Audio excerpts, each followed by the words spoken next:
Hello, welcome. Episode 2 of Teacher Talk Wednesday. Building on the success of last week, I'm joined by my esteemed colleague, Cicely Aylesbury, and we thought this week, we would talk about cooperative approaches to learning and obviously then the action research you're doing on this and how that will benefit not only the school and colleagues, but hopefully the wider educational community. So Cicely, as always, is very well prepared. She sent me this email asking, whether, this was enough. It's only 10 minutes. So what I thought I would do really is hand over to you with the first question, and that basically, why do we use here at Tavistock, and why is it important to use cooperative approaches to learning, not just teacher chalk and talk as it was known?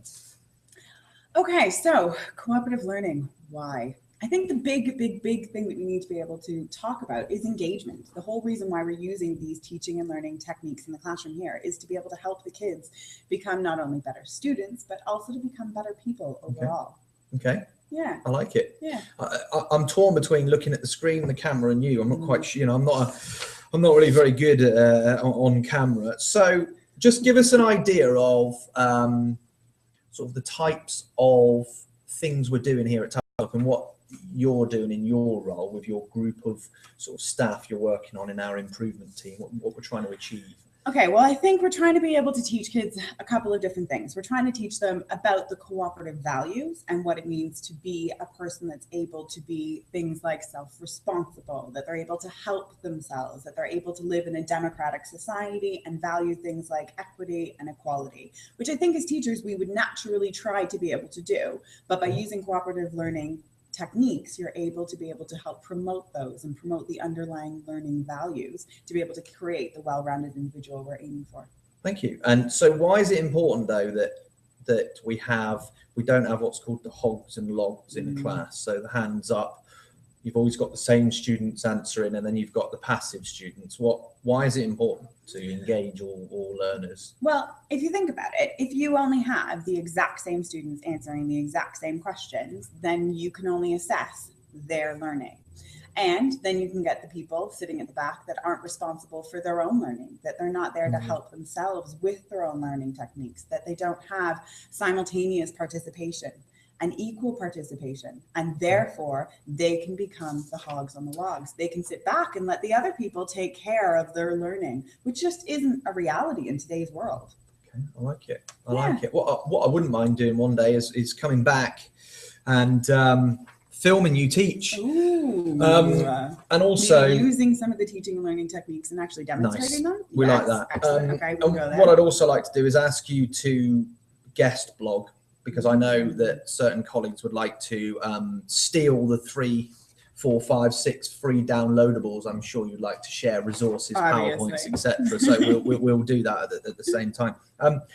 If you could just talk about here we have college improvement teams working on whole school priorities, and it's made up of perhaps 6, 7, 8, 9 members of staff, and they drive through initiatives and follow them through, and obviously to full implementation. And Cicely has been working on sort of the cooperative approach. So do you want to talk about the types of things whole school you're doing? So I work with a group of teachers who are absolutely brilliant in helping to be able to kind of address cooperative teaching and learning across the college. And one of the things that we decided to be able to accomplish today, okay, there you go, is to be able to kind of create tutor activities. So something that every single student in our college would be able to accomplish every week about each of the different values. So for instance, week 1 was self-responsibility, and we gave the tutors a specific activity that they could run in order to be able to help promote that value and help reinstill that value in every single one of our students, so that hopefully they can carry that through them throughout that week and actually be reminded continuously, self-responsibility. How can I help and take care of myself today? Okay, thank you. It's worth pointing out at this point, we are a cooperative college. So the cooperative values, here's a test for you. Can you remember what they are? Self-responsibility. Self-responsibility. Self-help. Self-help. Democracy. Democracy. Equity. Equity.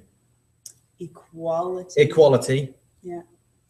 Oh, now you're quizzing me. Okay. Quizzing me. Anyway, these values underpin solidarity. We forgot. Yes, these values underpin our lives here at Tavistock, and rightly so. let's talk a little bit action research. We will come back on another vlog, another Teacher Talk Wednesday about this, but as part of CPD, teachers as researchers, massively important. We currently have staff undertaking masters. We have staff undertaking action research without a formal qualification. And Cicely is currently undertaking her, is it PhD? It's an EdD. EdD. It's considered a professional doctorate of education. So it allows me to still be a fabulous teacher for you. And Thank you. education Doctorate. And obviously the school, we are part funding this, and there's a sort of a mutual benefit that the buyback is that it will benefit us, and the action research that's taking place is done here at the college. So do you want to talk briefly about that? Yeah, so I think I love cooperative learning. I love cooperative teaching, and I think it just helps to be able to create the best person for what our future needs. So one of the things that I looked at was how education policies are constantly changing.